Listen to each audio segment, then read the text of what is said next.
Sushant and director Dibakar Banerjee, they're in the middle of a very busy promotional schedule, so we managed to get them on the phone line. Sushant, let's first go across to you. You are one of the most reticent actors in Bollywood, but as promotions for Byomkesh Bakshi get underway, we're interested in knowing who's been helping you really come out of your shell. I was not preparing for it. It's just that when you have something to say, then you say it, right? I didn't have many opinions back then, and I didn't want to borrow opinions from others and, kind of make it mine. So now I can say what things. The questions you are asking make sense to me. To be very honest, I've just said it. I'm like working with Dibakar on this film. So all the months that were invested in preparation, and then 4 to 5 months of shooting, I have learned much more about acting than what I had done in 8 years of my acting career in theatre, TV and film. So it says it all. It's a completely different approach, completely different tack of understanding the character and building it and exploring while you're doing the film. So I've learned a lot, and I'm very happy to do this film. Yes, and another film of yours, PK, is out at the moment, and while you self-admittedly have a very small role in the film, have you felt in any way left out of the promotions? No, these are the decisions that I don't take. But then, yes, it's a massive film. It's such a brilliant work by Mr. Hirani, and that Amir is in it for marketing, so I don't think I was required. And you're obviously a man who can jump from one time frame to the other with ease. So tell us, what are the latest developments with Pani? It's a massive film, and we are attempting something that we had never done before. So the pre-production is taking time. And at the same time, simultaneously, I'm working on my character. So I think hopefully by, say, early next year, we'll start shooting with the film. Well, thanks so much for that, and all the very best. Thank you so much.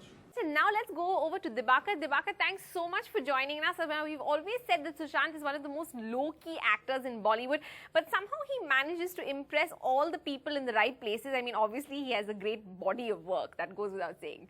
Actually, I was never conscious of Byomkesh Bakshi being a period film. It is in 1943, but I think the way we have shot this film is imagining ourselves as we are now to be in 1943 and shooting it just the way I would shoot a film today in Bombay or Calcutta.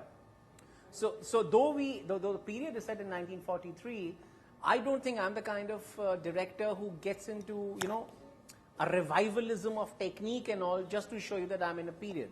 I think the audience should just transport themselves into the story, and the period of the story has got everything to do with the story and the character and nothing else. I do think that a director like me has to struggle hard to find actors today who know the value of understatement, who know the value of naturalism, who know the value of realism, to say something which is exciting. Otherwise, we seem to be getting into this trap of everything being larger than life, everything being loud, everything being overstated, everything being shouted out, and everything being for the stage and the masses rather than for the camera. And I think cinema is mainly a medium of the camera. I think Sushant's main strength is that he comes from a place where he wants to understate, where he wants to be intimate with the camera, and to do that on afternoon television, no mean feat. And Sushant was natural on TV soaps.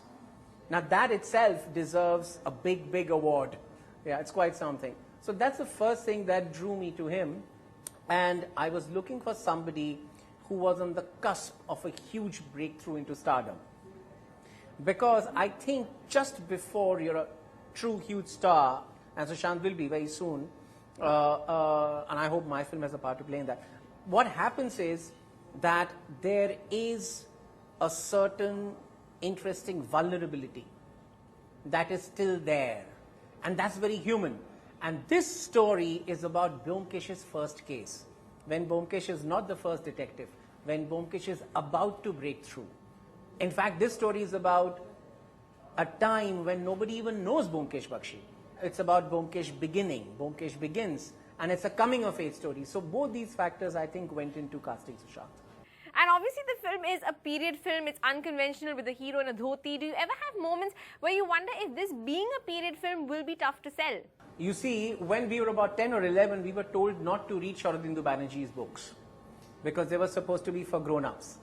And that was almost ensuring that I would read those books.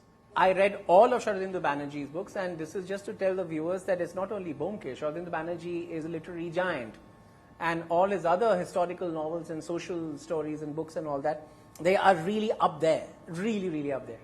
And what drew me to Byomkesh was Sharadindu Banerjee's inimitable style of time and place. Byomkesh is so rooted in the Calcutta of 30s, 40s, and 50s, and that time and that ethos, that it was completely cinematic. That's one thing. Another thing is hugely intelligent stories. Hugely intelligent stories. They are, I mean, detective stories can be stupid as well, but Sharadindu Banerjee and Byomkesh, hugely intelligent, great depth. And last of all, along with detection and crime, which is there in every detective film or story, Byomkesh stories are also a lot about psychology. It's about how people feel. It's about the darker parts of the human spirit, you know. Everything. So those are the things that make the Byomkesh stories much longer lasting than other such stories. And they've been around for now 70 years. Those stories have been bestsellers in Bengal for 70 years. 70 years. So that's what it is. Well, thank you both so much for joining us tonight on Saturday Night Fever.